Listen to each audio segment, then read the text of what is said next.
Good afternoon, everyone, and good afternoon to those of you who are watching on the web stream. My name is Alex Cooley. I'm the director of the Harriman Institute here at Columbia University. It is a great pleasure on behalf of myself and my co-chair of this seminar series, Josh Tucker of NYU, to welcome you to this event, panel discussion on Back to the Future in Afghanistan, Prospects for U.S.-Russia Cooperation in a Time of Regional Uncertainty. The seminar series is part of a broader Columbia-NYU New York Russia Public Policy series that is funded and supported by the Carnegie Corporation of New York, and we thank them for their support. And the purpose of the series, we hold sessions at Columbia and at NYU, is to bring the focus on important issues that involve contemporary Russia, both international relations, social issues, political issues, and so forth. And so this is the first in a series over the coming academic year, and you can find details about it on our website and also the Jordan Center's website. So I just want to give the floor to Josh Tucker, who's a professor of political science at NYU, director of New York University's Jordan Center for the Advanced Study of Russia, to tell us about an event happening next week. Describe a little bit more what this cooperation is about. Great. Thanks so much, Alex. It's a real pleasure to be here again. This was an idea that we hatched the beginning of last year, so it's amazing to see it coming to fruition. We started last spring, and as Alex said, the goal here is to have an event, at least one event each semester at NYU and Columbia that's jointly sponsored by the Harriman Institute and the Jordan Center for the Advanced Study of Russia, something having to do with Russia in the public policy sphere.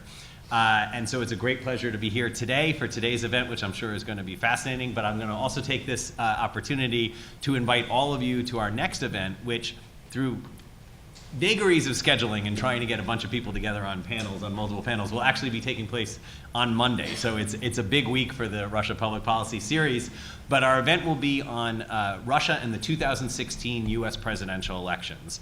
And so it will feature Seba Gunitsky, who's a professor at the University of Toronto, the Harriman Institute, the most recent director of the Harriman Institute before Alex, Timothy Fry from Columbia University, and we're pleased to welcome as well Julia Yaffe from the Atlantic Magazine. So it should be a really interesting panel discussion. It'll be Monday, slightly earlier, from 4 to 6 p.m. at the Jordan Center, which is down at NYU on 19 University Place.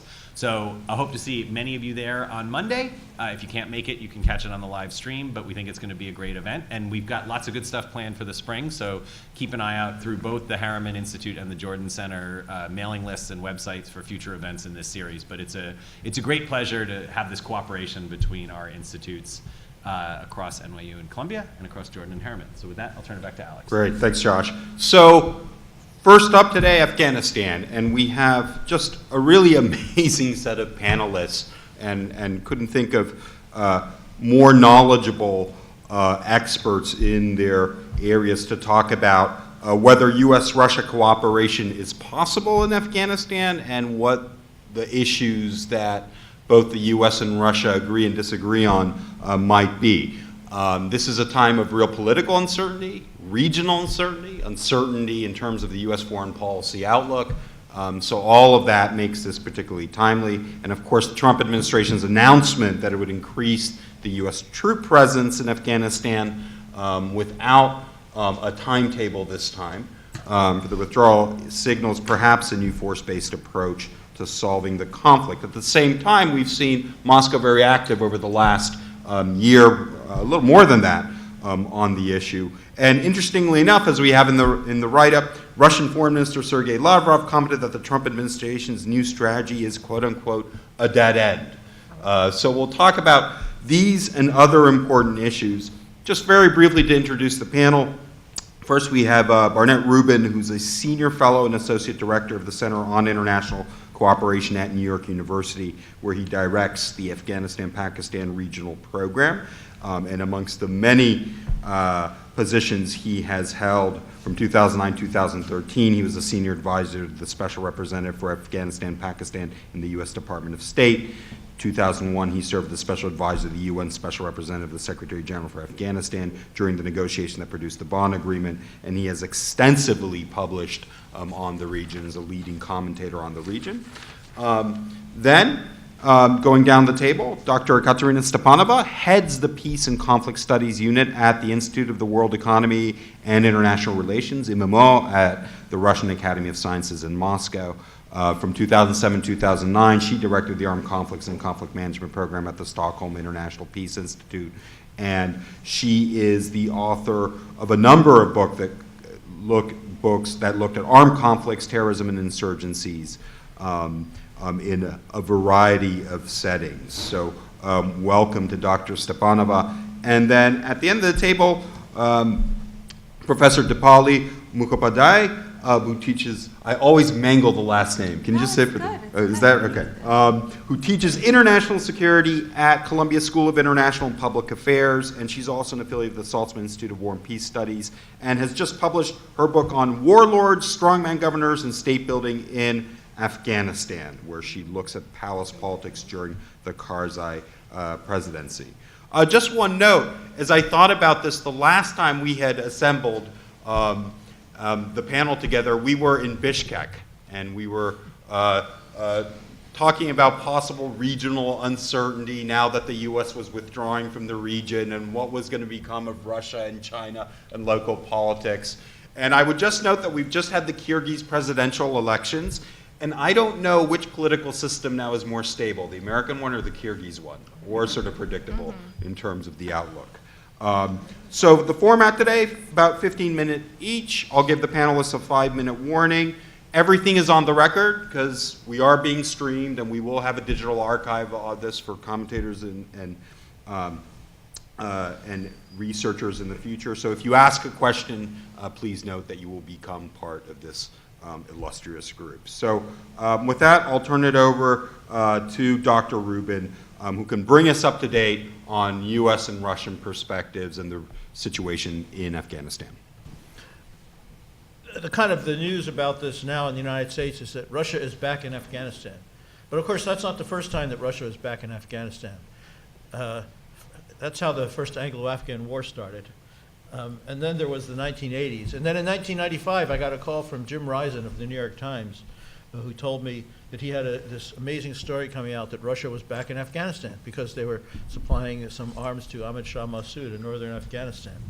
Well, most recently, you may remember the day that Foreign Minister Lavrov met President Trump in the White House together with then Ambassador Sergei Kislyak. I'm going to reveal to you something that happened there that was not reported in the press. You know about this? Which is that President Trump turned to Sergei Lavrov and said, "Why are you guys giving weapons to the Taliban?" And Foreign Minister Lavrov said to him, "You know, we have a very good Russian expert named Zamir Kabulov. You should talk to him." And you know, if they did talk to each other, if Trump and Kabulov talked to each other, I asked Kabulov last time if I could be the photographer with the Russian side so I could get in the room. But Rex Tillerson, as usual, sacrificed himself. He jumped in front of the president and said, "No, Mr. President, we will take care of that." Now, still, as far as I know, those bilateral U.S.-Russian consultations on Afghanistan have not taken place yet, though they have met in multilateral gatherings. And of course, there are headlines around saying that U.S. generals report that Russia is giving arms to the Taliban. Now, I've read those articles. If you read down the articles, you'll find that the headlines are much more sensational than the articles themselves, because usually the general is testifying before a congressional committee, and he's asked about it, and he says something like, "Well, we have some indications that the Russians are in contact with the Taliban doing something or other, and maybe up to and including support." And then someone, that's on background, they do say more. Last week, General Mattis, in his testimony before either the House or Senate Armed Services Committee, was asked this again, and he said, "It just doesn't make sense to me that the Russians would be supporting the Taliban. I'm going to keep looking at, I'm going to, really take a serious look at this." So what this says to me is they don't have any very clear or decisive reports. They do have some reports, which if you've been around Afghanistan long enough, you could get reports of almost anything. And it is true, and this would provide a kind of basis for exaggerating this into this rumor. It is true that Russia and the Taliban have been in contact politically for at least 2 years, and that Russia now regards the Taliban as a potential party to a political settlement in Afghanistan and not as an international terrorist organization. And that is a change in the Russian position. The United States regards the Taliban as both a terrorist organization and potential party to the political settlement, depending on whom you ask and what day of the week it is. So when you have contacts like that, sometimes, if you go to someone's house for dinner, you might bring a bottle of wine. Very often, if there's an exchange like that, gifts are exchanged. So I don't know if some gifts have been exchanged. It's possible. But certainly Russia is not supporting the Taliban in any sense of wanting them to win. However, what does Russia want to do? There are two main goals of Russia in Afghanistan, I believe, right now. One is to defeat or at least contain the Islamic State, Daesh, so it is not able to threaten Central Asia and then ultimately Russia. And second, to get the American troops out of Afghanistan and prevent the United States from establishing permanent military bases in Afghanistan. That's a goal that is shared by Iran, Pakistan, though they won't say so, and China, though over a longer period of time, because China's not worried about the American troops in the short term. And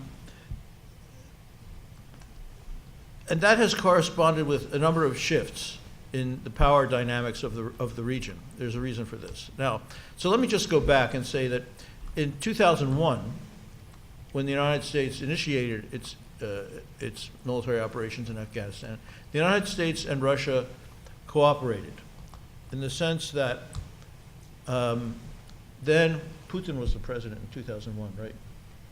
Mm-hmm. Yeah. Then President Putin helped the U.S. government get the consent of the Central Asian countries for transit. And that was important because the U.S. Offensive started in North Afghanistan, not in Taliban-controlled southern Afghanistan. The two countries had a political divergence, of course, at first, well, I would say, of course, at first, because the United States was working with Pakistan and the United Nations, which led to the Bonn Agreement. But Russia at first did not know that there would be a successful Bonn Agreement, and therefore put its initial support behind President Rabbani, in fact funding him going into Kabul and so on, set up so there would be some kind of a government, which created some mistrust. But at a key moment in the Bonn talks, Russia told Rabbani that he had to accept the outcome of the Bonn talks, which was transferring power to a new government, or they wouldn't provide him with any assistance. And that was Iran did the same thing. So that was extremely important. I would say the big marker of change was in 2005, when there was a heads of state meeting of the Shanghai Cooperation Organization in Almaty, and there was a joint statement by the heads of state of the Shanghai Cooperation Organization, which was at that time a smaller organization than it is now. I think it was just Russia, China, and the Central Asian states minus neutral Turkmenistan, issued a statement saying that the anti-terrorist coalition should not stay in Afghanistan after having defeated terrorism. That indicated a belief, a suspicion, and the two things are not very different in international affairs, I regret to say, that the United States was staying in Afghanistan for reasons other than combating terrorism. And that if the United States was not succeeding in defeating terrorism in Afghanistan, it was because the United States didn't really want to. Now, I am not endorsing this point of view because I served in the U.S. government, and I have personally witnessed incompetence, misunderstanding, and all kinds of things like that, rather than complex conspiratorial planning. But that is a very common belief in Afghanistan and the region, that the U.S. is using the conflict in Afghanistan, counterterrorism, as an excuse for keeping its troops there and create a military infrastructure which is capable of supporting a much larger number of troops on short notice for other reasons, such as action against Iran in Central Asia. This is one of the most bizarre ideas, but I have heard it many times, containing China. I can think of no worse place from which to contain China than Afghanistan. But nonetheless, I have heard that. I first heard it from Hamid Gul, actually, the head of the ISI in Pakistan many years ago. And so on. And in international relations, international affairs, you know, when you make, eventually you stop asking yourself if you're really sure something is true, and you start asking yourself, can I afford to act as if it's not true? So it's a very different standard of proof than we are accustomed to in academia. You know, it's what Vice President Cheney called the 1% solution. If there's a 1% possibility of something really bad happening, you have to act on it. Now, that means that the Russian reaction to the current strategy, and I have not spoken to Russians directly except by email since President Trump's speech, but it will be colored by the belief that the United States wants to have a long-term military presence in Afghanistan. And in fact, by saying that when President Obama said we were going to have a timeline to withdraw our troops from Afghanistan, well, the Trump administration, General McMaster, President Trump, would say that that let the Taliban know that they could just wait us out. But my impression is that nobody believed us, that we were really getting out. And therefore, they actually accelerated their efforts to make us leave. And now, having announced that we are adding a few more troops and that there is no timeline, and that our presence is conditions-based, but we have not told anyone what the conditions are, that naturally gives people grounds to believe that the purpose of fighting terrorism is to keep the troops there rather than the other way around, especially given the U.S.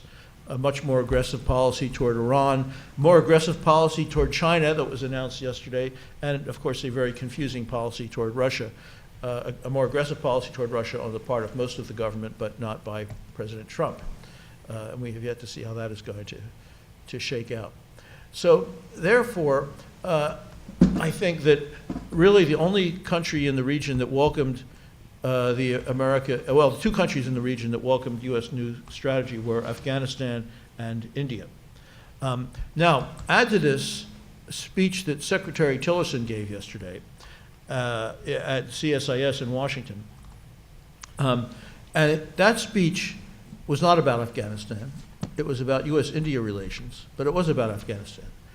And something else that has changed since 2001 in the region is the growth of the economies of China and India very dramatically. So that if you add together the GDPs of Afghanistan, Pakistan, Iran, Russia, China, and India in 2001, they were 1/4 of the GDP of the United States. If you add them together today, they're 85% of the GDP of the United States. As a result of that rapid economic growth, both India and China are engaged in very large economic expansion, infrastructure projects, accompanied by security and military buildup to match, both in the Indian Ocean and in China in particular in Central Asia. India is trying to get access to Central Asia and to Afghanistan by way of Iran through the port of Chabahar, which they are financing. And up until now, the United States had not really taken much of a position on these plans for what is known as connectivity. Of course, at the same time, India-China relations have become more tense with the border clash and so on. India views the Chinese Belt and Road Project as an attempt to dominate the region. China is trying to get India to join it. At any rate, Secretary Tillerson announced what is really a very sharp, very serious change in American policy yesterday, which is to say he welcomed the rise of India and criticized the rise of China. He welcomed India's connectivity plans in conjunction with Japan he didn't mention Iran, interestingly enough. He welcomed India's connectivity plans with respect to Japan. He referred to that region of the world as the Indo-Pacific region, in line with, there's now a trend for the administration to introduce new nomenclature to please its new allies. Recently, you may notice that President Trump referred to the Arabian Gulf rather than the Persian Gulf, which is the Saudi position, of course, thereby alienating all Iranians of every political persuasion. That's another, rather than, although he claimed that they supported their struggle. And which means that it now appears as if the U.S., rather than trying to preside over some kind of regional agreement that would make it possible to get out of Afghanistan, is presiding over, is taking sides in the region. Now, of course, the context with Afghanistan is the context of Pakistan still harboring the Taliban, China having influence over Pakistan, and so on. Generally speaking, the approach of the Obama administration was to try to cooperate with China in Afghanistan and try to work with China so that it would influence Pakistan. And the Trump administration was trying to do that for a while now as well, but now it has changed. Now, how does this affect Russia? Well, in the context of these new alliances, Russia has aligned itself not with its Cold War partner India, but with the coalition of countries who want the United States out of Afghanistan, which includes Pakistan. So therefore, Russian relations with Pakistan have warmed. It's collaborating closely in Iran with Iran as it is in the Middle East. And it supports a political settlement with the Taliban, who are kind of a Pakistani clientele group, or at least they are as long as they're in Pakistan. As soon as they get back to Afghanistan, they'll speak about Pakistan the same way as other Afghans do. But Russia, of course, still has fairly good relations with India. It has very strong relations with China. So it's not really clear to me where where Russia will end up in this new American policy. It is true that Russia, like Iran, has positive attitudes toward both the Chinese-sponsored and the much smaller India-sponsored connectivity project. So it could play some kind of mediating role, except that U.S.-Russia bilateral relations are in such a poor state, such a state of deteriorating. There is such a high degree of mistrust, cannot be compared with U.S.-China relations, that it's, as I mentioned, I don't think the bilateral conversation about Afghanistan has even occurred since the Trump administration came into office. And really, more than any of the things I've discussed, it's the other aspects of the relationship which are preventing even the discussion of a renewal of the kind of cooperation that existed before. Great. Thanks so much, Barney. So next to Dr. Stepanova for the view from Moscow. Yeah, thank you, Alex, and thanks for inviting me. I'll talk about two main things, and I'll divide my presentation in two parts. One will touch upon some of the basics of Russia's policy on Afghanistan and the broader region. And the second one will look at how Russia perceives a revised U.S. strategy on Afghanistan and whether there are any implications for bilateral relations or cooperation. Now, the main trend in Russia's policy on Afghanistan, I would say for this decade, in the current decade, has been its regionalization. That's the word of the day. That's the main vector, the mainstream vector of Russia's policy. Mostly reactive and mostly in response to changes in the regional environment itself at the intersection of South Asia and Central Asia. These changes include a growing role of regional powers, especially, as I call them, the Big Four, Afghanistan's four key neighbors, Pakistan, Iran, China, and India. And their influence has grown both more generally and more specifically as stakeholders on Afghanistan, and in all respects. So ranging from geoeconomics, and Barnett can tell you a lot about Indian and Chinese role. In fact, they are dominant actors already. It's them who dominate geoeconomics of the region. Two also issues of peace and conflict. And compared to these four, Russia remains a less direct and less central player on Afghanistan, even as more recently it has somewhat increased its profile. A parallel trend is a long-term, relative but long-term decline in Western interest, and to an extent presence. And this, the ongoing slight upgrade, limited upgrade of US military footprint under Trump may only make this long-term trend less linear, but it's unlikely to reverse the overall trend. And finally, the emergence of the ISIS factor, that was something new since the mid-2010s, since the middle of this decade. In Afghanistan, we're talking about ISIS in Afghanistan. Well, it has drawn much international attention, perhaps too much. But no less importantly, at the regional level, it has led to a certain reassessment of the role of the Taliban as an armed opponent of ISIS on the ground, as a rival to ISIS on the ground, which also allowed Taliban itself to capitalize somewhat on being seen as a more indigenous, more Afghan-centered actor and a lesser threat than ISIS, not so much for the Afghan government, but for the region beyond Afghanistan. So for the neighbors, it's a lesser threat, most of them, than ISIS.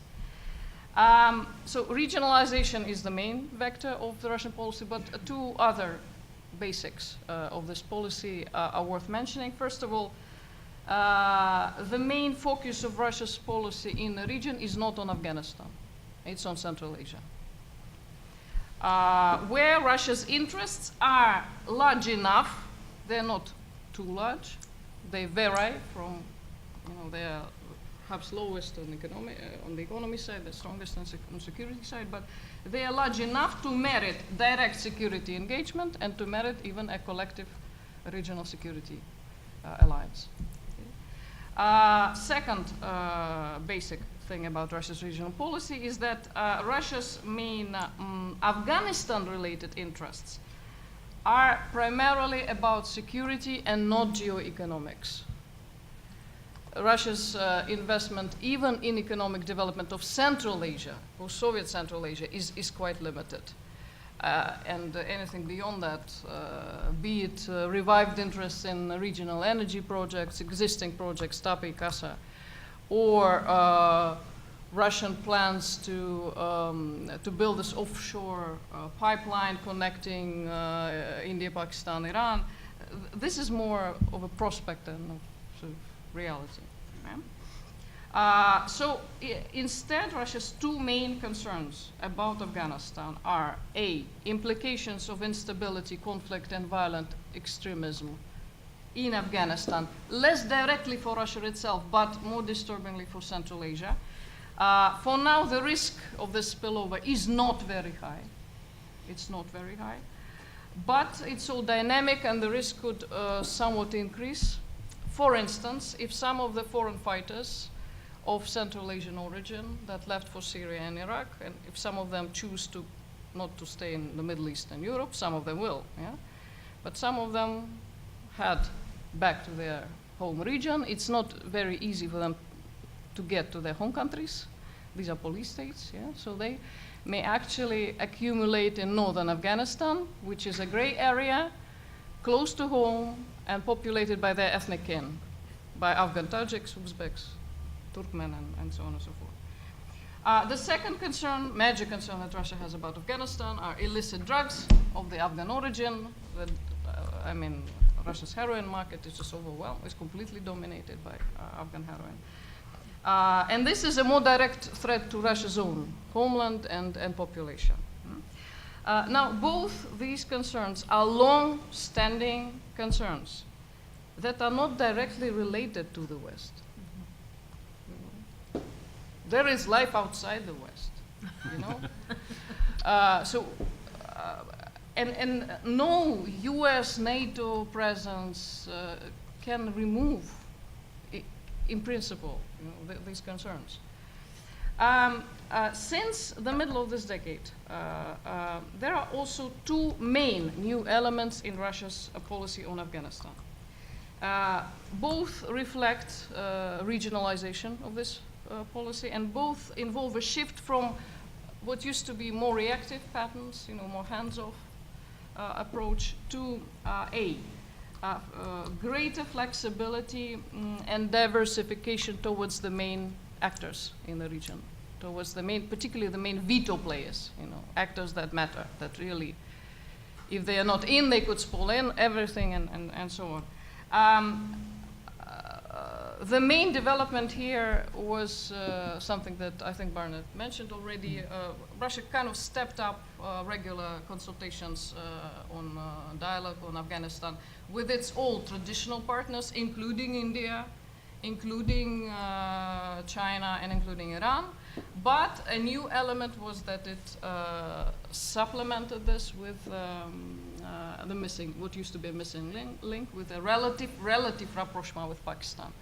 Again, I would say dosed enough, calibrated, in order to not to spoil relations with India. We have anti-terrorist maneuvers, and with both separately India and with Pakistan, and both in Russia and in these countries, and so on and so forth.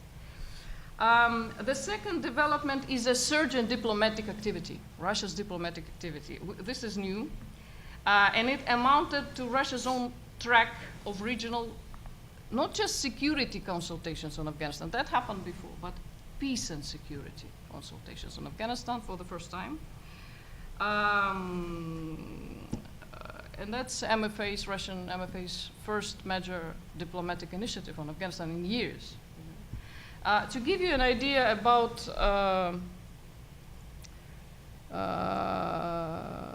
the substance and the degree of representation at the talks, the latest round, which was in April in Moscow, it's called the Moscow format, was the broadest at the time, you know, it was the broadest ever regional peace consultation on Afghanistan.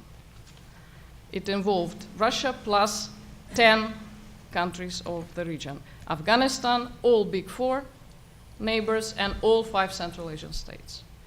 Okay. Another thing, the main takeoff from the Moscow format was a consensus among all these states, so 11 states of the region and adjacent to the region, such as Russia, not just abstractly in support of national reconciliation in Afghanistan, but more specifically, first of all, acknowledging that Taliban needs to be part of the process, and secondly, calling upon the Taliban, upon the insurgency, to lay down arms and start dialogue with the Afghan government. In that sense, in bringing so many regional countries together to just fix this position, the format has already paid itself. Although I wouldn't overestimate its importance either. It was meant from the start not to replace or contradict other negotiating tracks. It was meant to supplement them, to complement them. Nor it is a replica of the Astana talks on Syria, if only for the reason that Russia's leverage in and on Afghanistan is so much lower than on Syria. But the very fact, Russia retaining both serious interest in Afghanistan and a certain distance from Afghanistan, that is ideal, in fact, for posing as a relatively neutral mediator, a role to which we may come back. Who knows? Time goes slowly, in Afghanistan, and in a few years we may meet again in Moscow for the same reason. Yeah? This interest in genuine political settlement that also addresses some reasonable concerns of regional states, that is new for Russian policy. New in a sense that now it's not just explicitly articulated, but also it's a matter of practical diplomacy. To conclude this Russia part, none of Russia's Afghanistan-related security concerns, none of them can be alleviated as long as the armed conflict goes on. Protracted, inconclusive, conflict continues in full force, which makes Moscow objectively and genuinely interested in stabilization in Afghanistan. And stabilization is not what a mere combination of military pressure against Taliban plus Western support to Kabul government can deliver, as we've learned. Stabilization, as Barnett teaches us, can only be achieved as a result of intra-Afghan political settlement that involves, in one form or another, the Taliban, and that accounts for some legitimate interests of regional neighbors. This process must be coupled, it must be paralleled by intensified pressure on transnational, particularly violent jihadists, ISIS, Haqqanis, whatever, but it cannot be replaced by these efforts. They're not substitute for the political process. And considering that Russia itself remains extremely constrained when it comes to hard security track on Afghanistan, we cannot be there, period. I mean, that's a reality. There's not much it can do, actually, except for pushing for a regionally inclusive political process, while also supported within its limited capacity anti-ISIS efforts by whoever undertakes them. The Afghan government, fine. The United States, fine. Regional powers, great. Both tasks, pushing for a regionally inclusive political process and contributing to anti-ISIS efforts, both of them require access to all major regional players, including even limited communication with the Taliban, that Russia established later than most other actors in and out of the region, in fact later than almost everyone else, and which Russia keeps at a more limited level than many of actors in and out of the region, including the Gulf states, including Iran, including China, and also at certain point in time, the UK and the US and so on and so forth. Yeah. Just a couple of words on Russia's perception of revised US strategic outlook for Afghanistan.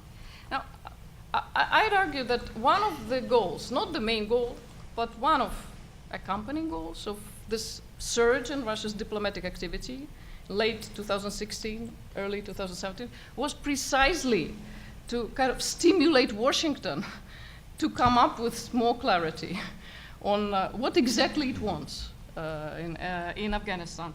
And in that sense, the very fact that the administration has finally come up with a strategy was taken positively in Russia, and it's not my speculation. I'm quoting directly from MFA statement saying, well, at last we have some strategy. Good. It's also well understood in Moscow that Trump's revision of US strategy on Afghanistan was driven not only by geopolitics, okay, but a mix of complex things, but including some genuine anti-terrorist concerns, but also, of course, due to domestic drivers, this need to look tough on terrorists and generally to look tough on foreign policy as a way to make up for deep elite dissatisfaction, domestic turmoil at home, and so on and so forth. Also, revised strategy leaves enough space for overlap between Russia and the US in terms of interest, mainly on anti-ISIS grounds, anti-Daesh grounds. And in fact, I'd even say that despite all constraints on US-Russia cooperation, and our bilateral relation is getting worse. It's kind of continues to soar. It's not getting better.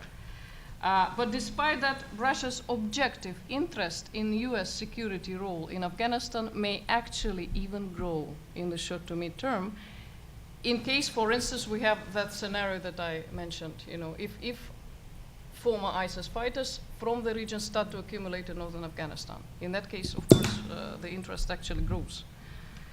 Nor is Russia, and I would take argument here a bit with Barnett, nor is Russia overly concerned about US geostrategic outpost in Afghanistan. Not that it rejoices at it either, but kind of it doesn't panic about it. Obviously, one of the drivers for that maintaining the strategic outpost is to keep an eye right from the heart of Eurasia, right from the heart of the region of China, Iran, Pakistan, Russian interests in Central Asia, and so on.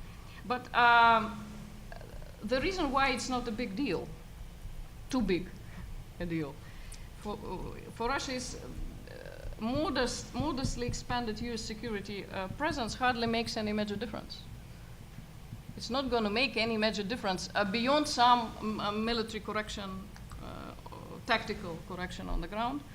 And any larger deployment depends, among other things, on, well, turning to regional powers for access. And who are these regional powers? Iran cross out, Russia cross out. Russia will make sure its Central Asian allies are crossed out. So that leaves Washington tete-a-tete with a nice Taliban-friendly Pakistan that has its own grievances with the United States, plenty of them, drone attacks, whatever. And that has just been castigated, ostracized in the U.S. Revised strategy on Afghanistan, as if it were the main spoil of everything. And that will act accordingly, at least partly. It will, of course, react to this attitude.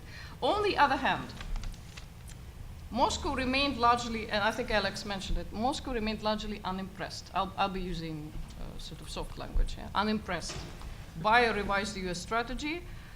Particularly, well, because it has expected a bit more of it from it, particularly on the regional track and, of course, on the political settlement track.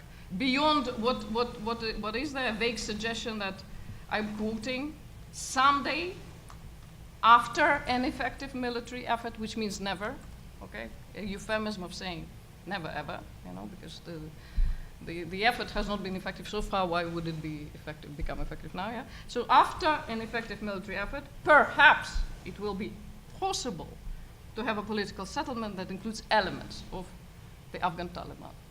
Basically it says, no, we're not interested in this at all. So if you kind of build a sequence here, lack of account for changing regional setup, beyond just propping up India's role and castigating Pakistan, not mentioning Iran in the strategy, hardly mentioning China. Yeah, so lack of account for changing regional setup, plus Trump's worsening relations with two key players on Afghanistan, both of them, Pakistan and Iran, plus Pentagon assuming, at least as it is seen from Russia, a solo lead role on decision-making, US decision-making on Afghanistan. And consequently, the strategy's accent on solving the Afghan problem by force, plus lack of interest in political process, against the background of the overall weakening of US diplomacy, generally, and particularly on Afghanistan. If you combine all this basically suggests that the US revised approach may boil down to little more than increased troop levels. And that same trivial combination of military force with political and security pressure on Pakistan, which is perhaps a dead end. I don't know. That is, I think, what Lavrov meant by a dead end. Yeah? And I'm concluding. This means stabilization is not a prospect, at least under this administration. And that brings us back to square one. If anyone had ever learned any lessons from Afghanistan, and Russia had learned its lesson very well, it was a bad lesson, hard lesson to learn, yeah? Heavier military footprints, per se, as such, only breed stronger resistance. Of the kind that we've just seen, this poor Afghan soldiers being dying again and again and again, and dozens and dozens and dozens. If you can't defeat them militarily, you have to find a power-sharing solution that integrates at least the main Afghan-based and Afghanistan-focused factions of the insurgency. And in the long run, Trump or no Trump, but the United States' role remains critical to the political process on Afghanistan. Both as the main sponsor of the Afghan government, extra-regional sponsor, that won't take any initiative if not if opposed by Washington. Right? And perhaps as the main actor, the Taliban actually wants to talk to, ultimately, the United States. They don't recognize this government. They want to talk to the real sort of players. I want to conclude by, since someone mentioned the anniversary of October Revolution or something, I want to conclude by reminding you of one of Leon Trotsky's famous or infamous, depending on where you stand, phrases, which he said in relation to Brest peace, no war, no peace. So if we rephrase it, you know, if the second Obama administration's policy on Afghanistan could be described as less war, no peace, or a bit of war, no peace, then Trump's Afghan strategy is evolving towards more war, but still no peace. This approach is not necessarily in like harsh, direct conflict with Russia's key interests in Afghanistan, that are stabilization and reduction of the opium economy. But this approach does not advance stabilization, and it remains, as it always has been, completely irrelevant to narcotics. You know, just irrelevant. You know. So even a degree of U.S. security engagement, re-engagement, you know, this reinforcement of U.S. presence there in Afghanistan, that would hardly change Russia's overall move towards regionalization. I'm really over. And may, in fact, even push Russia a bit further that track, you know, further regionalization, also depending on the broader context of the U.S.-Russia relations. And as we know too well, even shared threats, such as ISIS, they do not necessarily ensure cooperation. At this stage, I would say any potential for U.S.-Russia cooperation on Afghanistan remains purely hypothetical, unless either the overall climate in Russia's relations with the West improves, or Washington manages to insulate, you know, Afghan issues from other conflicts it has with Russia, which is unlikely to happen anytime soon. After all, and here again, I take a slight argument with Barnett. While Russia may not rejoice in a stronger U.S. footprint, somewhat stronger U.S. footprint on geopolitics of the region, I don't think it's a big tragedy for us either. So observing the United States getting indefinitely sucked down in what is already the longest overseas operation in U.S. history is something Moscow would not particularly lament either. And I stop here. Thank you. Great. A lot of food for thought there. Thanks so much, Katerina. Dipali, our resident expert on so many issues, but particularly on this, perhaps you could give us a window into some of the internal dynamics now going on in Afghanistan and to give some context to some of the geopolitical overviews we've had here. Sure. Well, thank you for having me, and thank you to Alex and Josh for organizing this. I'm certainly have no expertise on Russian foreign policy, and I don't think anyone anymore has expertise on U.S. foreign policy. So I will stick with some reflections based on a couple of weeks that I spent in Kabul earlier this summer, to talk a little bit about maybe some dimensions of Afghan politics that don't get as much coverage in the news, but I think are relevant to a conversation when we think about the U.S. and the Russian role and any number of other countries in the region going forward. So I think there are some trends that have been deepening since 2001, and there are some new developments, and in some cases, the deepening trends are cause for concern, and in other cases, I think they're cause for some optimism. And similarly, some of the new developments are cause for concern, but others cause for optimism. So I think the first place I'll start, which is the place that I probably know the best, is the ongoing salience of various types of strongmen, commanders, warlords, however one wants to describe them, and the kind of competitive power politics that they have brought to the country for several decades, but certainly in a way that's received a lot of attention since 2001. So I've argued elsewhere that a signature aspect of President Karzai's logic of rule was his management of this sometimes violent competition through a variety of different instruments that we could lump into something like a, palace politics of subnational appointments, of balance of power moves, divide and rule tactics, and so on. So some of us might have expected that his successor, President Ghani, who is cut from a very different cloth professionally, philosophically, politically, would have had a different brand of governing in mind, one that would have been grounded in sort of technocratic politics and bureaucratic capacity building. But part of what I think has actually stayed quite a bit the same is the reliance on an entanglement with various, a pretty wide range of strongmen. So just to name a few, Gulbuddin Hekmatyar, who is one of the more notorious commanders,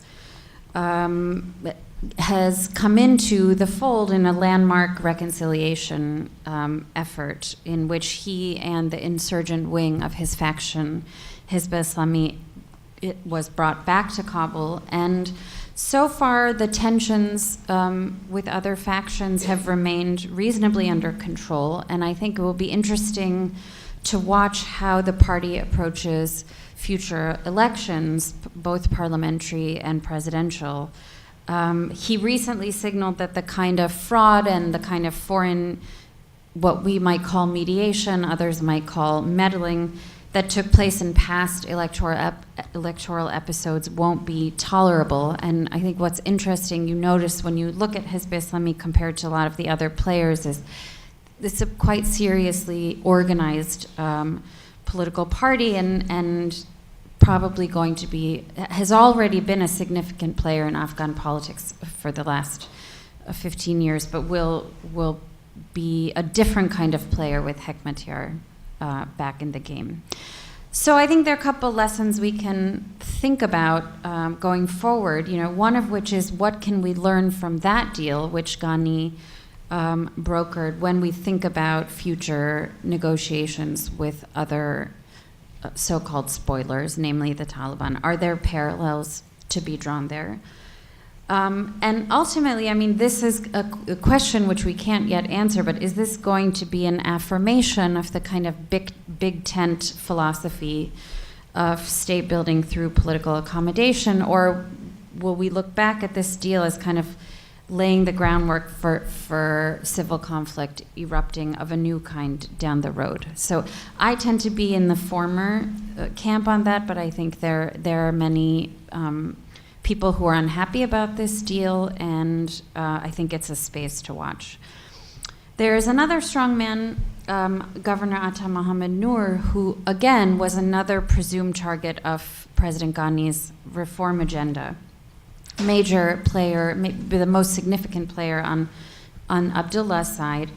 But Ghani here has sort of fumbled. He in terms of what sort of a relationship, it's not really clear to us what kind of a relationship he wants. So there wasn't much of a rapprochement. Instead, Governor Atta has formed some kind of coalition with two real previous foes of his, General Dostum and Mohammed Mohaqqaq. So that's not a new thing for foes to become friends and then to become foes again. But I do think this relationship between Ghani and Atta is an example of the kind of power politics that maybe was more in President Karzai's wheelhouse than in this current president's. And there's been a long time speculation about what kind of potential Atta has to translate his career as the country's strongest regional player into a national player. It's not clear to me yet that he's ready for that kind of transition, but again, I think that's something to watch.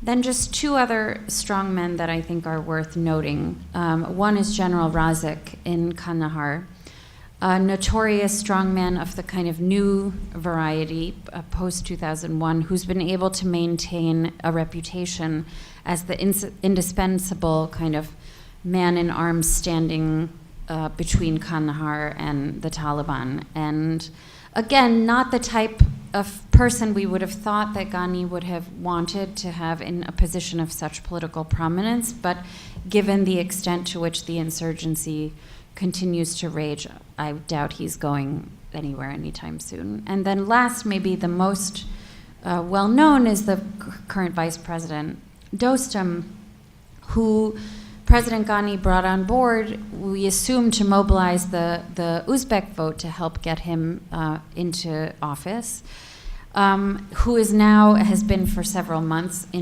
living in exile in Turkey.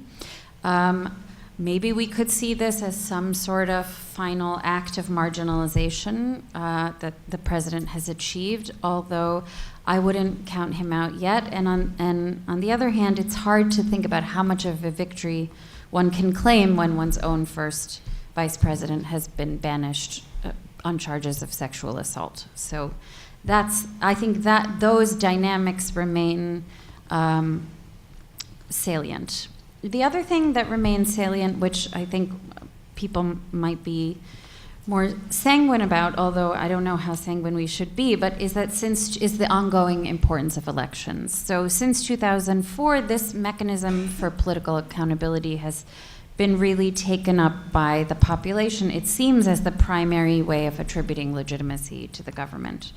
So the votes are marred, as one would expect, by fraud and a lot of backroom deals and the shadow of violence. But there was a recent survey I saw that said while 40+% of respondents don't trust the Electoral Commission to be able to do its job properly, 50+% still plan to vote. So, social scientists, we are often voicing caution about the risks involved with elections in young democracies, but this is a mechanism whose value seems to have been established in Afghanistan as part of the transfer of power. And there is a role for the international community to be played in support of that. I mean, we had recently an agreement, I think as of this month, about how the UN and donors will be supporting the Afghan government, but we have a parliament whose elections are now theoretically going to happen in the summer of 2018, with presidential elections following thereafter. But there's a lot of concern about how feasible those are, both technically and politically. But that continues to be, I think, very salient and was certainly part of the conversation when I was in Kabul. Then a couple of things that seem to be shifting, some of which are of concern and some of which I think are worth feeling good about. This is my, this most recent trip in 2017 was, I don't know, the 8th or something since I started going in 2004, and the sense of insecurity amongst colleagues and friends of mine, particularly after the attacks earlier this summer, was not something that I had witnessed before. There's a kind of a fear and also a kind of fatigue, and I think real questions about how a government and its citizens, not to mention foreign donors, can actually operate in a city in which either the threat is really significant all the way into the heart of the capital, or in which movement is so challenging and difficult that really the question of how business can actually be done is raised. So that was striking to me.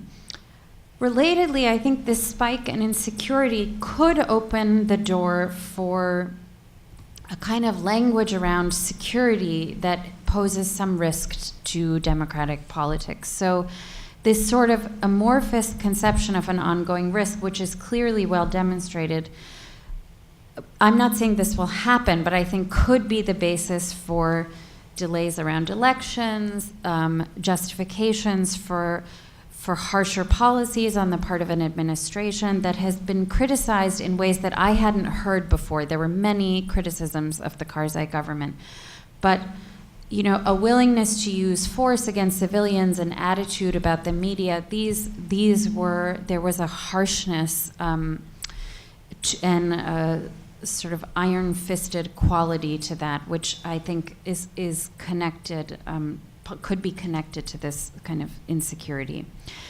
And more generally, I would say there's this critique about the impulse of the Office of the President to micromanage politics and administration in ways that runs the risk of reading as a kind of consolidation of power in an already highly centralized state, but also the creation of parallel institutions that undermine the checks and balances and undercut the very bureaucracy that we would have associated with the philosophy of this president. And that's particularly troublesome in a coalition government, right? Because for Karzai, he was the only one right at the top. But he was known for a kind of consultative politics that involved power sharing and accommodation and so on. Whereas President Ghani is actually formally required, right, by this arrangement to share power with Abdullah because he did not have this kind of uncontested mandate after the elections. And I think so far Abdullah is managing that relationship, and there have been signs that they're coming together again in certain ways. But I think one can't assume that either Abdullah's approach will necessarily hold until the next election, but maybe more importantly that he has the ability to keep members of his team entirely kind of in line. So I think, again, that's a space one has to watch. The other, the final point of concern was, I think that I heard a conversation about ethnicity in politics in Kabul that I really hadn't heard in the same way before. So not just conversations about Pashtun versus non-Pashtun, but even more striking about Southern versus Eastern, Durrani versus Ghilzai, not in a historical context, but kind of in a current context. And again, I think it's hard to interpret what's coming out sometimes of Kabul. Is it a deliberate set of policies? Is it a kind of tone deafness to the political resonance of certain choices? But that difference in tone, again, struck me as something that I hadn't heard in past years. In terms of the positive, and I'll end here, the positive two pieces that I think are really exciting and that are really quite new, I mean, at least in the last decade or so, is the incredible resilience and new kind of constructive generation of output from the media. So recently there was a newspaper, some of you may have read, there was a piece in the Times about it called Etilate Rose, which produced a story about a memo that was detailing this kind of ethnic politics from within the palace. And this is a newspaper that is literally barely surviving, but is just one of a number of investigative news outlets, and the kind of discussion and debate in the press and social media, that sort of conversation and the way in which politics is being shaped, I think is really exciting and interesting. And so too is a evidence of a kind of new grassroots politics, which was quite big this summer. Movements like the Enlightenment movement and the Uprising for Change campaign, so kind of a street politics anchored in peaceful protest, still organized, at least as far as I could tell, often or largely along ethnic lines, but does seem to be a departure from the grip of that older generation that I was talking about, earlier. So I think for me, I left the country actually strangely optimistic that there is an investment, and I have a piece which I think with Omar Sharifi that I wrote, which I think is up on the Columbia website about this, that all of these different players, as contentious as the politics is, that they are all invested in the survival of the Afghan state. Elite and non-elite, I think one can make that argument, but that doesn't, of course, mean, for all of the reasons that have already been outlined, that peace or stability is around the corner. And so it seems when we think about outside players, two of the most important, which may be the Russians and the Americans, and maybe more the Russians, given my sense was in Kabul that no one can figure out what to expect from the Americans anymore, even with the enthusiasm about Trump's stated strategy, is still, I think there's a lot of skepticism, at least on the street about what would what can actually be expected, that there are lots of opportunities, I think, to encourage and support different elements of what I've described through setting aside military engagement, through diplomacy, through economic and political engagement. But there are also any number of spaces in which intervention, I think, could be read as interference or meddling, and where, you know, a kind of benign neglect might be the better way to go. And maybe it sounds like if there's a lack of interest or engagement on the part of these major powers on some of these issues, but there's an overall commitment, you know, to being supportive of the country, that may not be an entirely bad thing. So I'll leave it at that. Great, thank you. So it was nice to get some micro reasons for optimism after the macro doom and gloom, and no one ever learns anything from history, which it does seem like that's the case. So let's pose some questions for the panel. Josh? Okay. All right, thanks very much to all three of you for super interesting presentations. I've learned a ton in the last hour here. So I want to pose a question that any of you can answer, and I think it sort of builds off a little bit from things that all of you have talked about. So in other fora, when we've talked about Russia and the US election in 2016 and what happens next, I've posed the question of whether if we posit that Russia was trying to help get Donald Trump elected, which is a big if, in some ways Russia is the dog that caught the car on this, right? Whether this is, once you actually get Trump as president, leads to a whole new set of realities for Russia, and whether these are actually the best situation for Russia as compared to other possible futures. And so I want to try to bring that question, and one of the big issues I've raised in regard of making this point is the predictability of partners in strategic interactions, in particular in international negotiations. And so I want to put that to the panel, to the experts here on Afghanistan, to ask this question in the context of Afghanistan. So is the uncertainty around US positions in foreign policy generally, but now in the context of Afghanistan, more contrarianly, is there some way in which that's potentially good for either, and I want to sort of pose the question in two contexts here. In terms of the possibility of peace in Afghanistan, in terms of some sort of settlement.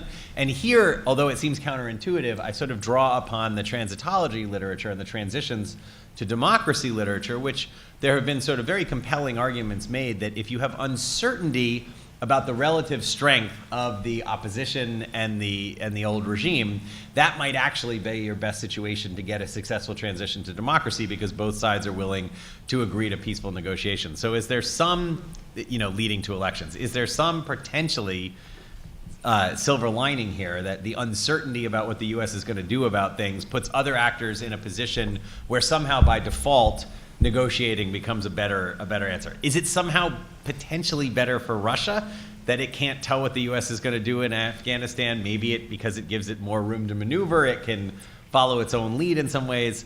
Or is it just problematic? Is the US's lack of clear, consistent policy, is this problematic for Afghanistan? Does it make peace harder?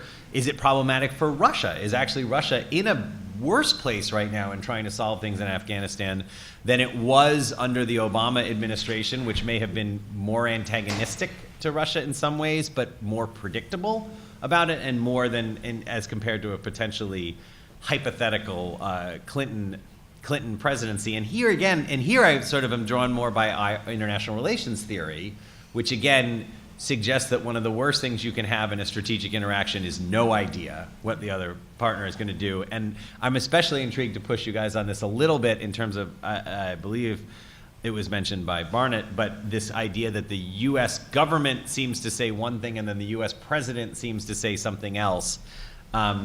So I guess that's the sort of big question. What is the net effect of this uncertainty over US policy in the region for US-Russian relations in Afghanistan? Barney. Well, in answer to your question, is the uncertainty potentially good for negotiations or peace process? The answer is no. It's not good for anything. And uncertainty about what the U.S. intentions, policy is, leads other people to hedge against worst-case analyses and not make the difficult decisions. So In terms of whatever Russia was trying to do in the U.S. elections, you know, it's part of a consistent pattern of what they're doing in European elections and so on. You know, this is speculation on my part, but I think just the fact that that they found a tremendous weakness in the American body politic, and they had some marginal effect on it, you know, to aggravate it, I would say. But you know, if we didn't have that weakness ourselves, they wouldn't have been able to do that. And the result is that the U.S. is retreating all over the world under the guise of being greater, which you know, is a mixed blessing for any opponent, because you might prefer to have a stronger opponent with whom you can make a deal. But no one can make it. You know, obviously, especially after what Trump said about the Iran deal, no one can believe that you can negotiate and make an agreement with the United States. You can't rely on it.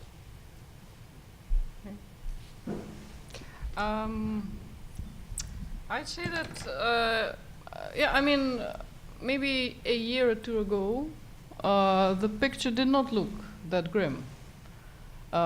Specifically on Afghanistan. I was personally one of those people who firmly believed that whatever limited cooperation we had and mutual interest would actually survive, on Afghanistan specifically. It's a bit it's less divisive than Syria. It's less divisive than Ukraine. So it would kind of survive all the ups and downs. It has been one of the most resilient cases. I was wrong. The grounds for optimism that were there. First of all, well, optimism like this, yeah. First of all, the ISIS factor emerged in Afghanistan, which provided a natural shared interest. You know, no one would argue in Russia or in the States that this. I mean, it's an obvious natural area of at least dialogue and cooperation, whatever. Second, some elements of Trump's overall outlook, if you like, an emerging sort of foreign policy discourse even, they were taken quite favorably in Russia. First of all, return of anti-terrorism agenda. Yeah, he took it too far. He revives the war on terror in many ways. Discourse which is outdated even by Russian standards. Yeah, but the fact that it's anti-terrorism back again, you know, and you have Daesh factor in Afghanistan, it all kind of comes together. Should have come. Okay.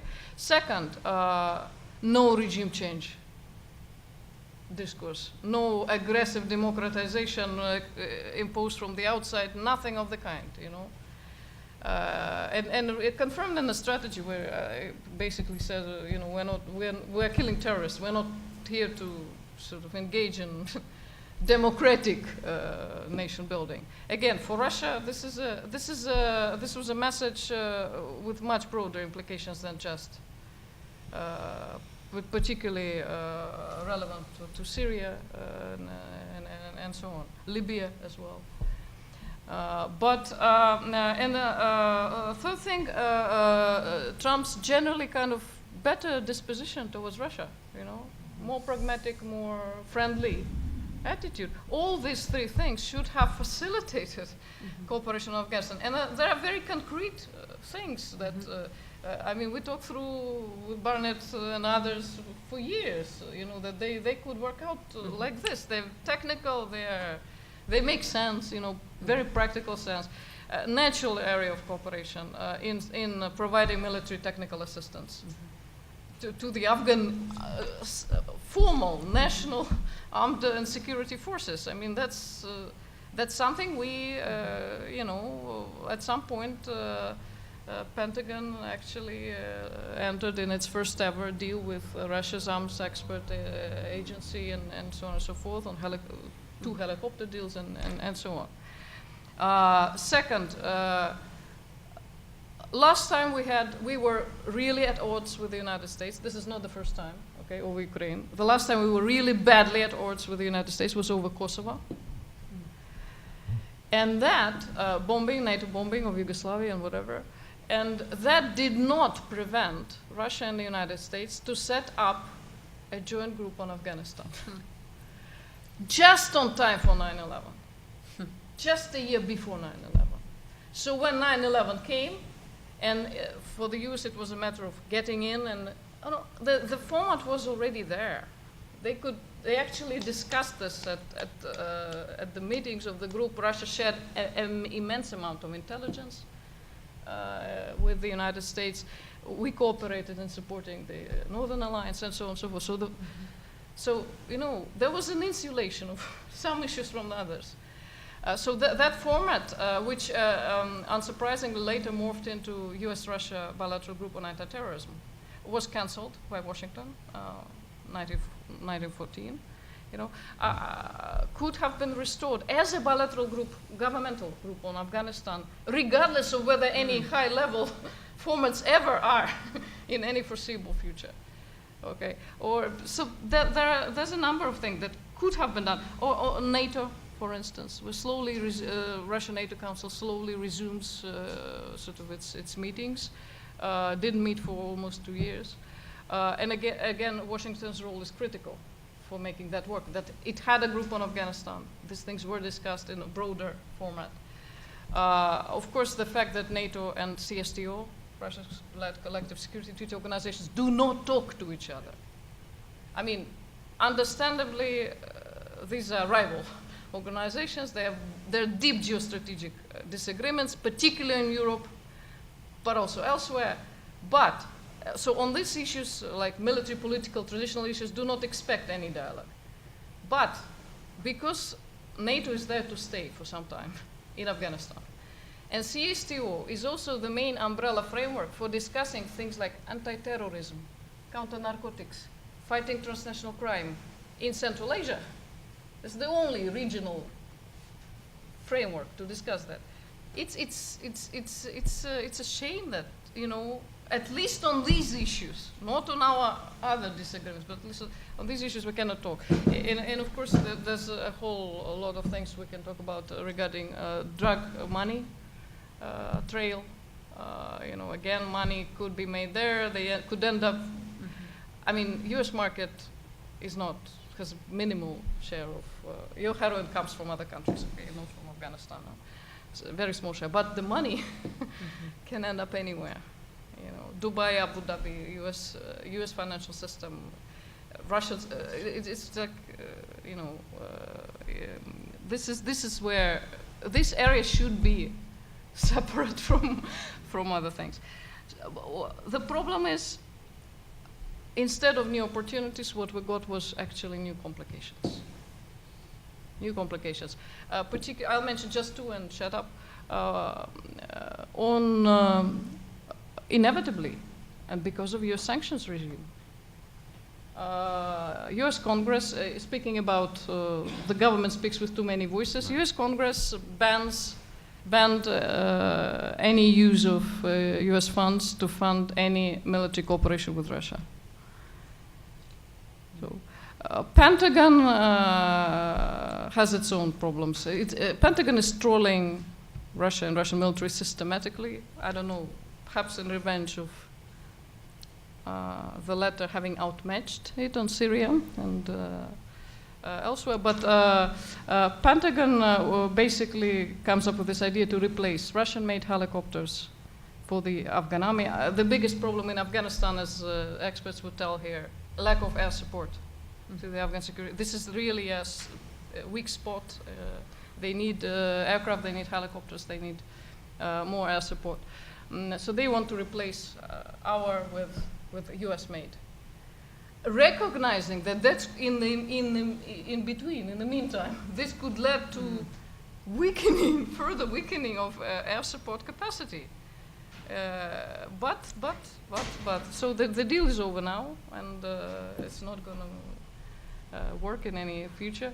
And another example is this smear campaign, blowing out of any proportion Russia's contacts with the Taliban, which, I mean, even Barnett, he started with it. It's like the main feature of Russia's approach to Afghanistan.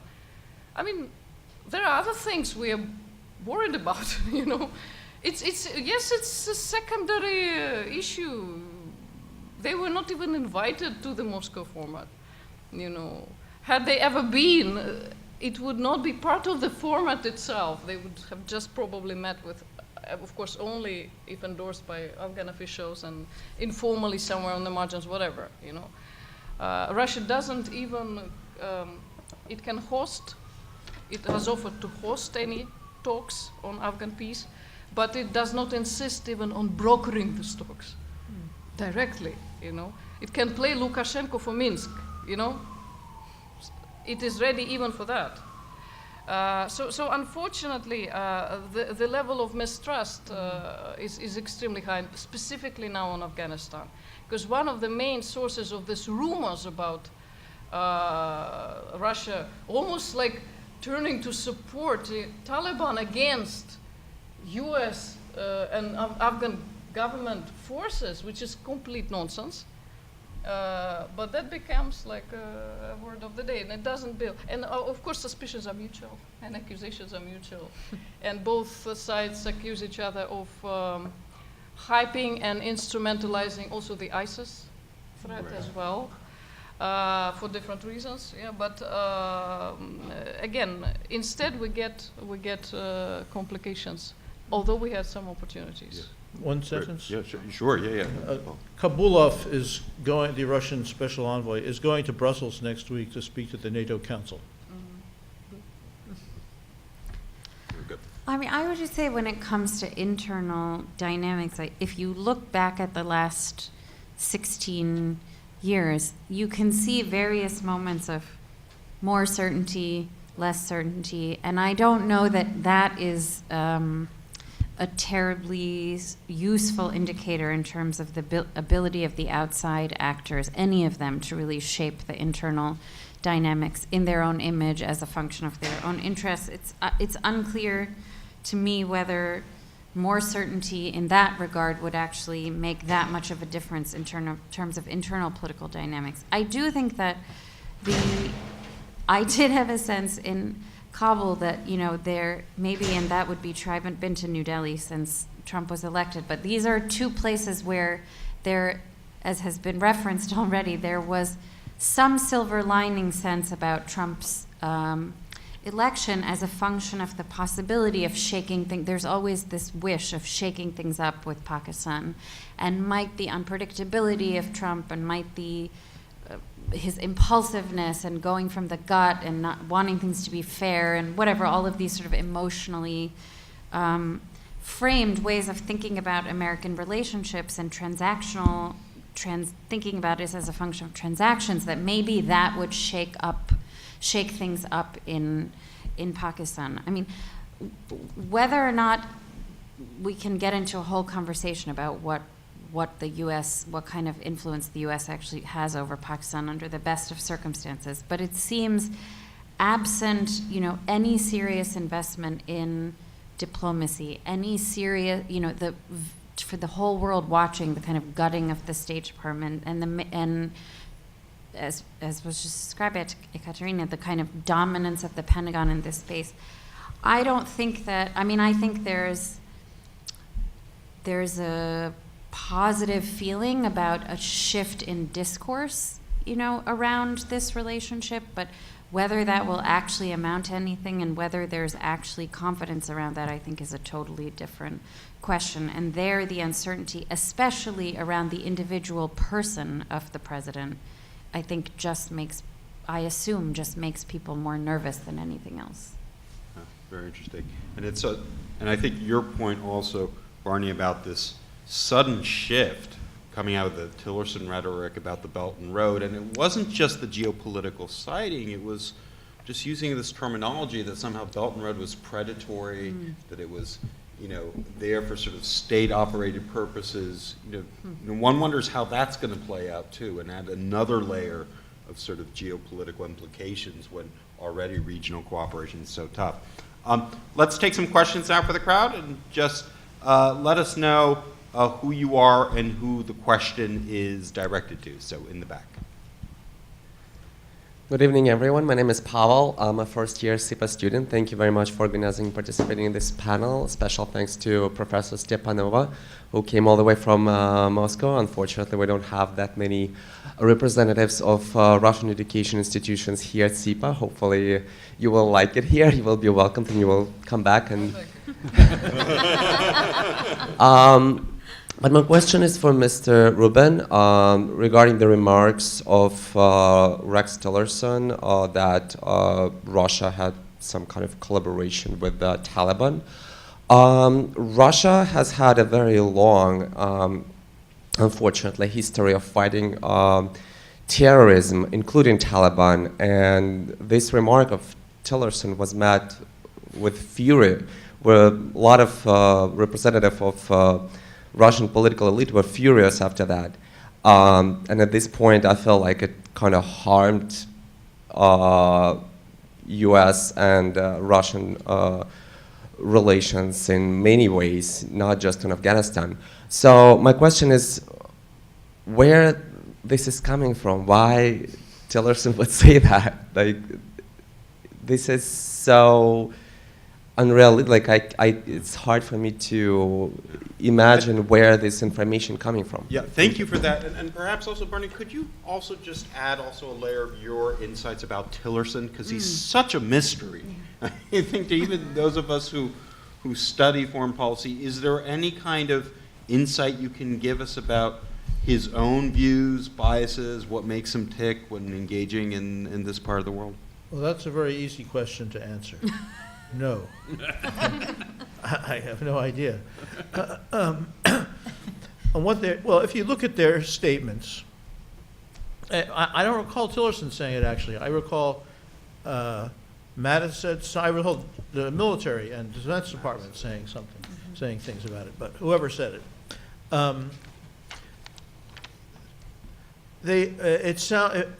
It sounds like they are getting intelligence reports about Russia giving some weapons to the Taliban. Now, first of all, they are getting no intelligence reports, I believe, about Russia switching its allegiance dramatically and deciding that it wants the Taliban to overthrow the Afghan government. Unfortunately, people use language very sloppily, and they use the word support. Like support can mean they give a gift of a few weapons, or it can mean they now want them to win. Certainly not the latter. They don't express great certainty about it, which means that whatever they suspect, it's not very large, in quantity. But I used to read intelligence reports when I was in the government, and you would really be amazed what is in some of those intelligence reports. So I don't know exactly what's in them or why they're interpreting them this way, but they haven't given any, they speak about it in a way that indicates a lack of certainty or a lack of high confidence in those reports, but concern, which probably is affected by, using Bayesian analysis. Their priors with regard to their prior expectations about the behavior of Russia given the current environment. I don't have any insight into Tillerson as an individual. I thought actually that Trump in particular might be attracted to the Belt and Road project, because what could be more attracted to Donald Trump than a mega infrastructure being financed by dubious loans that will never be paid back. But and funneling his business allies in construction. Yeah, and for totally untransparent deals and so on. It should be something that he would try to invest in himself. But at any rate, it is in line with his generally more antagonistic attitude to China. I think he was forced back from saying China is a currency manipulator, because it's not. He still hasn't quite been able to convince that many people that America is being exploited by being able to purchase inexpensive Chinese manufactured goods, traded. So, but the natural instinct in both the military and in, let's say, the conservative side of the political spectrum, is to look for threats more than opportunities for cooperation. And in this case, to identify China as a rising threat and India as a potential ally. I had heard this view expressed by some individuals in the U.S. government when I was in the government. It was not by any means a predominant view, but it seems to be that this administration is taking it up. Yeah, great. Questions, Gene? Thanks. Hi, Eugene Sherbakov from Carnegie Corporation of New York.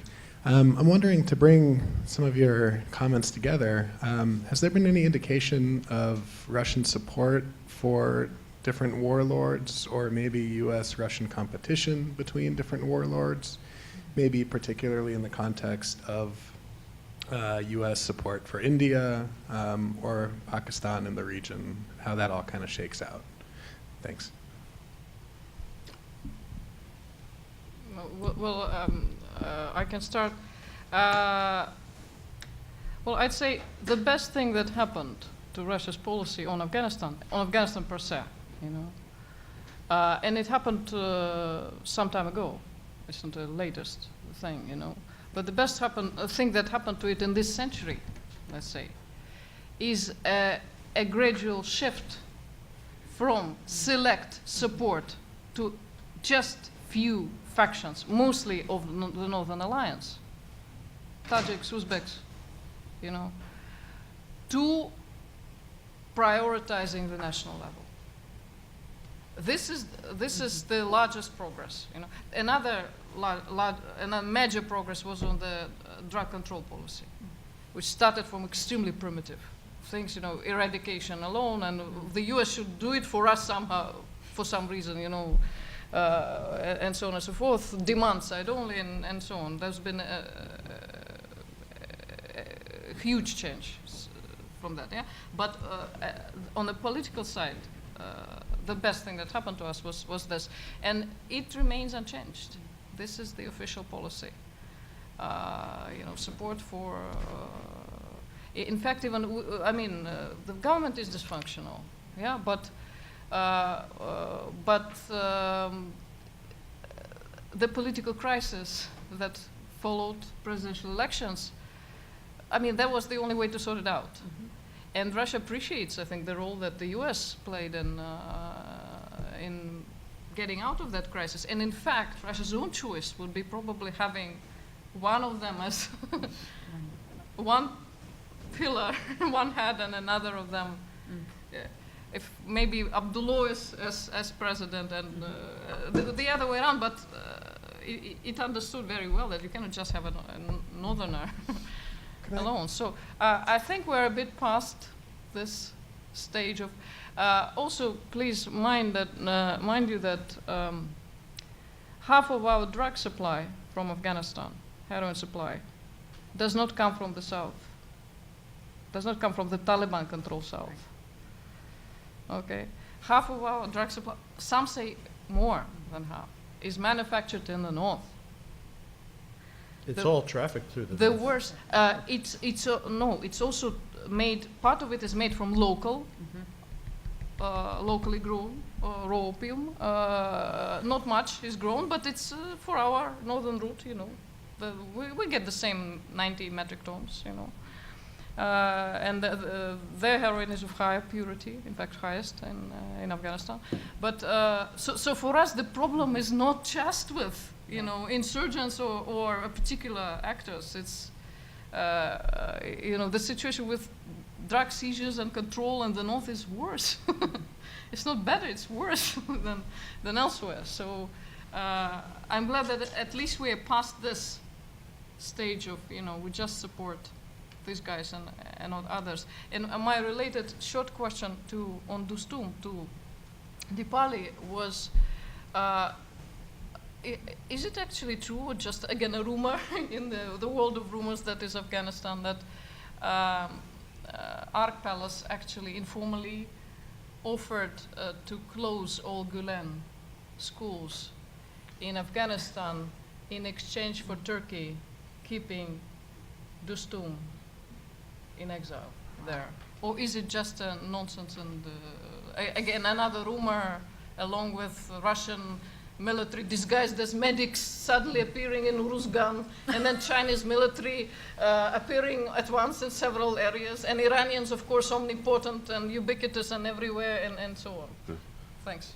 Paulie? I've not heard that, but that sounds like a rumor that's going to take off now. I don't know. I haven't heard that one. I think Turkey is putting a lot of pressure on the Afghan government to close the Gulen schools, and at the same time, Dostum is in Turkey. So obviously, there's a connection. However, maybe you can explain this. Dostum did go to visit with President Kadyrov of Chechnya last year. Now, it could be just, that the personal attraction between those two very similar individuals was just impossible to resist. But it was a curious incident. Well, if you combine that with the fact that Misrat, a rebel delegation from Libya, is basically, and even deputy of the Tripoli government of Sarraj, his deputy started his trip to Russia from Grozny. Okay, I'm going to rein this in. I was putting on our triangular hats here. Gene, did you have a follow-up? Yeah. Just follow up really quick. So also, former President Karzai was at Valdai conference today, and I wonder if his presence there has any more meaning, or in any way undermines some kind of Russian support, or in any way adds some kind of subtle signal to Afghanistan, or just how you would read that. Thanks. Well, President Karzai has very similar views on Afghanistan to Russia, in that he is a very outspoken critic of the American military forces there, and also his ideas about holding an emergency loy jirga are, I would say, Russia hasn't adopted that view, but they're more welcome in Moscow than they are in Washington. And just generally, he is poking us in the eye a bit, and that's not necessarily a bad thing. Good. Let's get one more. There? Yeah, please.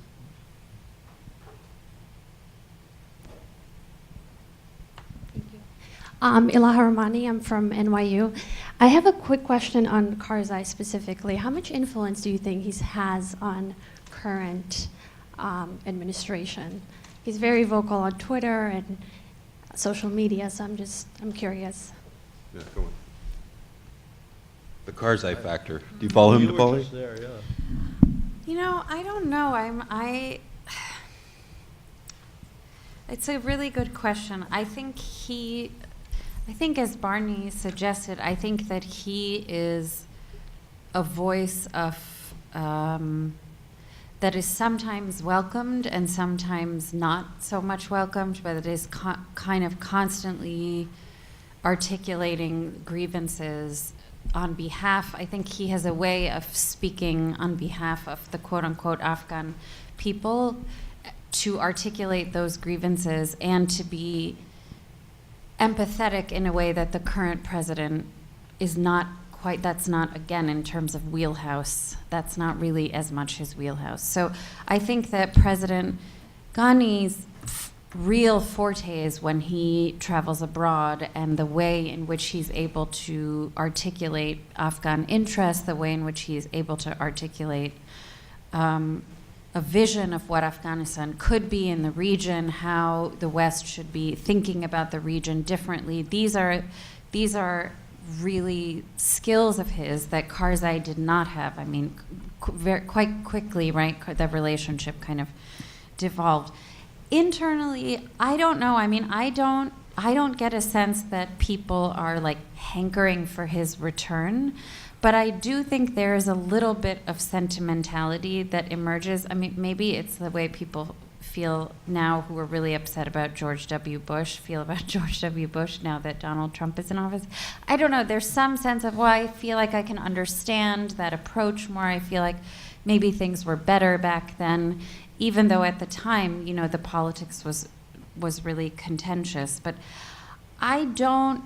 it's not clear to me that he has a lot of influence within the palace, but my sense is that he is always playing politics in a way so that whoever is unhappy has somebody that they can come talk to in him, and I think that in itself is a significant role.